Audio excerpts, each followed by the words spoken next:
In this podcast episode, Andrew Bustamante, a former CIA officer, provides insights into the workings of the CIA and its role in serving the interests of the American people. He explains that the CIA primarily focuses on human intelligence, which involves extracting secrets from individuals rather than from other sources like radio or imagery. The CIA also analyzes intelligence data and produces the President's Daily Brief, a finished analytical product that is briefed to the President every day. Bustamante emphasizes the importance of diversity within the CIA, especially in the field of human intelligence. He discusses how after the 9/11 attacks, there was a push for more diversity in the agency to better infiltrate and monitor terrorist threats. This practical approach to diversity was aimed at enhancing the CIA's effectiveness in combating national security threats. The conversation delves into the criticism faced by the CIA for its past operations, particularly in regions like the Middle East. Bustamante acknowledges that there have been instances where CIA interventions have had unintended consequences, such as arming groups that later turned against the US. He explains that the CIA operates within a cone of uncertainty, where future outcomes are unpredictable, leading to decisions based on probabilities rather than certainties. Bustamante also discusses the impact of political changes on the CIA's operations. He highlights the challenges faced by the agency under different administrations, particularly in the case of President Trump. He notes that Trump's presidency led to increased attrition within the CIA, as many officers had ideological differences with the administration. Trump's reliance on private intelligence sources further strained the relationship between the CIA and the White House.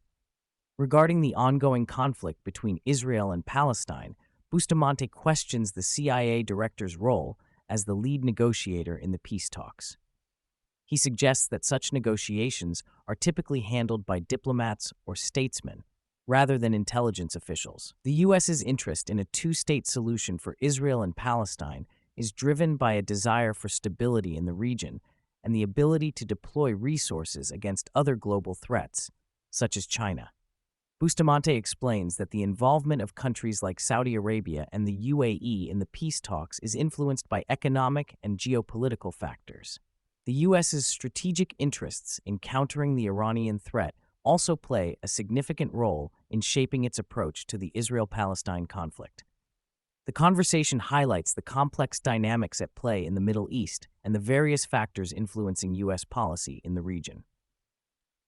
Moving on to the broader geopolitical landscape, Bustamante acknowledges China as a significant threat to the West due to its economic power and global influence.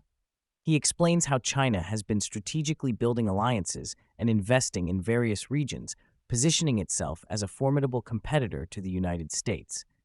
He points out that China's approach of economic growth and influence without direct conflict aligns with the principles of Sun Tzu's The Art of War.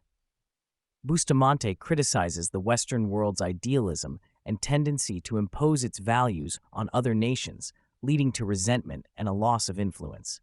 He suggests that instead of lecturing other countries on human rights and values, the West should focus on respectful collaboration and understanding of different cultures. By working with other nations in a mutually beneficial manner, the West can maintain its values as predominant in the global arena.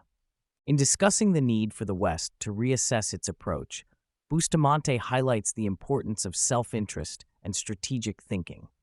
He emphasizes the significance of longevity science and the potential for interventions to slow down aging and improve cellular health. By aligning with scientific breakthroughs and focusing on advancements in longevity, the West can address key health issues and enhance overall well-being. Bustamante points out that Ukraine was not a fully functioning democracy before the conflict, with a score of 4 out of 10 on Human Rights Watch indexes. Despite this, the narrative presented to the Western world portrayed Ukraine as a democracy under threat from Russia.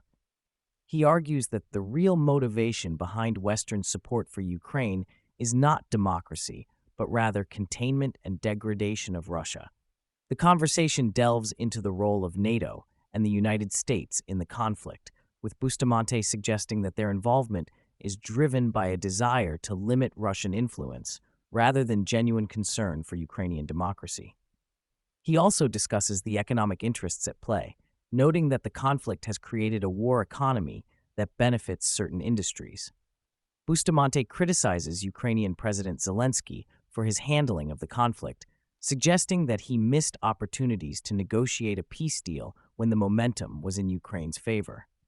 He argues that Zelensky's inexperience and reliance on Western advisors may have led to strategic mistakes that prolonged the conflict unnecessarily. The conversation also touches on the potential long-term implications of the conflict for Ukraine and the wider international community. Bustamante expresses concern about the future geopolitical landscape and how it will impact his children as they grow up. He raises questions about the balance of power between the United States, China, and Russia, and the potential challenges that may arise in the coming years.